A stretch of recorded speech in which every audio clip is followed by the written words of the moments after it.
Happy anniversary, Han. Love you all. Ayan, dahil gusto kong kumain, nagpaluto ko ng biko.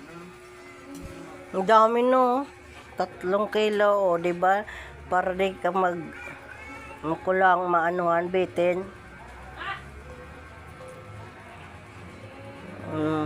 Muntik nang mapuno. Ha? Kasi hindi ka napilit lang. Kasi may birthday niya sa amin, alam niya. May birthday kung sino may birthday. Ate Franz, nag-bake ka. Hindi.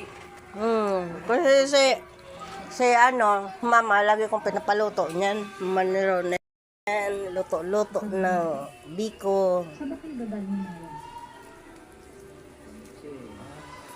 Minggay! Pinabutan ako ng pera ng pamamaluto. Okay, mamaya na tayo magharot. Kaya yan. Bibili ako Harot ng ka bahay. dyan. Pati mga kapitbahay na rin. Hindi na kayo.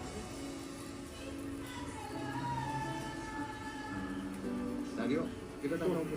Bakit ba?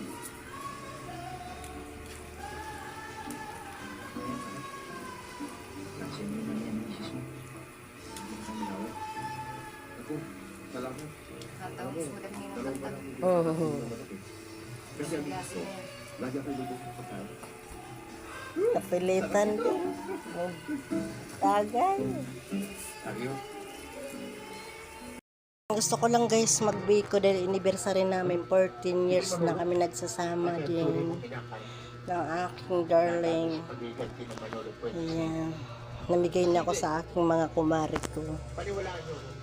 Pinabiko ko siya dahil gustong gusto kong kumain ng biko. Thank you kay Ate Franz sa masipag kong nagluto ng biko. Pinaluto ko kay Ate Franz. Thank you Ate Franz.